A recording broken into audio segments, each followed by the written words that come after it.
Green Street Primary School always held a special competition every year. Mr. Barton would announce the topic and the children could decide what to do around the theme. Some would write stories. Some painted pictures or designed models. Some even sang songs. Stanley waited with the rest of the school to hear this year's topic. He hadn't entered many of the competitions because he could never think of anything to do. He hadn't done very well in the few he had entered, and he didn't think this one would be any different. Super Steve listened carefully. His model of a Roman fort had won first prize last year. And his story about life as a chimney sweep in Victorian Britain had won him the runners-up prize the year before. The topic this year, said Mr. Barton, is the true meaning of Easter. Thought Stanley. That sounds easy. I know. I'll paint an egg. Bit too small.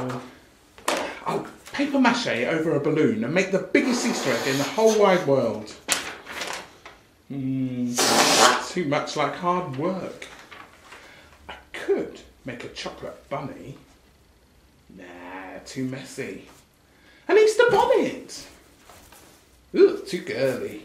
I could do a chicken impression. Maybe make some hot cross buns. But I haven't got a recipe. This one really wasn't as easy as Stanley had thought. Even Steve seemed to be having trouble this year. What was the true meaning of Easter? Right, class, settle down now, said Mr. Barton. It's time to get on with some work. I want complete silence while I write out your maths test on the blackboard. As soon as I've written the first sum, you can begin. Steve immediately settled down. He was good at maths, but that was only because he worked hard.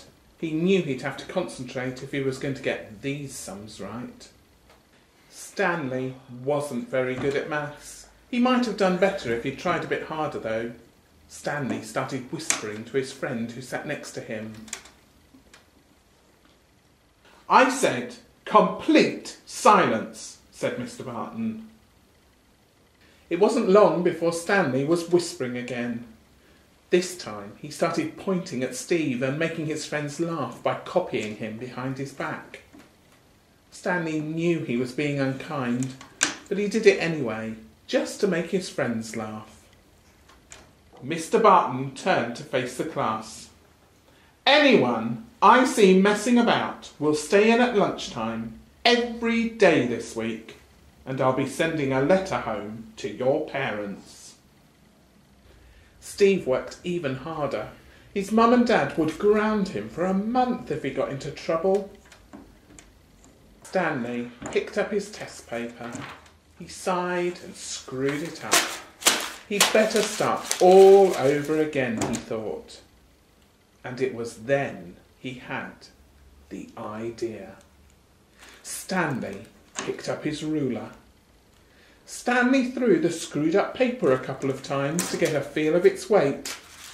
Stanley took aim and... Oh no! He'd meant to hit Steve, really he had.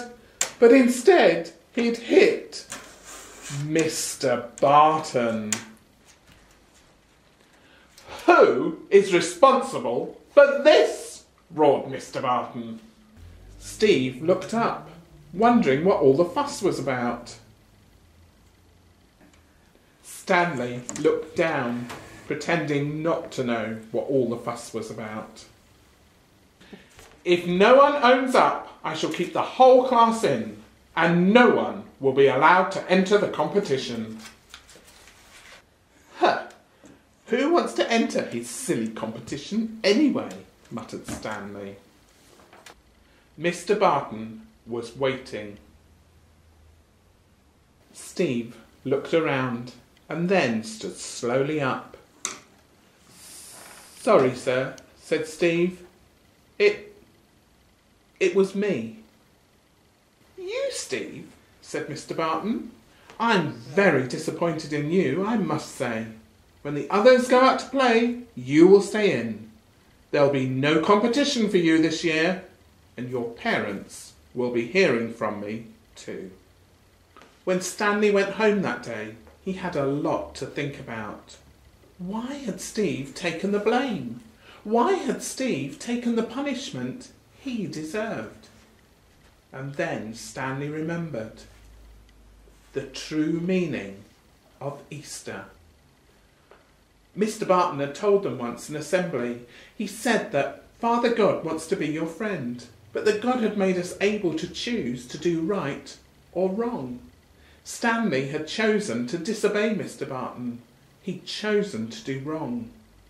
Guess that must have hurt Father God too, thought Stanley. What else had Mr. Barton said? Although Jesus never did anything wrong, he willingly died on the cross and took the punishment for our bad behaviour. 3 days later, he rose from the dead to show us Father God's love, Father God's forgiveness, and how we can be Father God's friend again. When Stanley got home, he wrote a very special letter. Dear Jesus, it began. In it, Stanley explained what had really happened during the maths test. He also said how very sorry he was, and he hoped Steve would still want to be his friend. He thanked Jesus for helping him to be Father God's friend too. When he had finished, Stanley put the letter in an envelope. On the front, he wrote, "The true meaning of Easter." Mr. Barton stood up to announce this year's competition winner. Most years, said Mr. Barton, it has been very difficult to choose an overall winner. But this year has been different. The judges are unanimous in awarding this year's prize to Stanley for his letter, The True Meaning of Easter.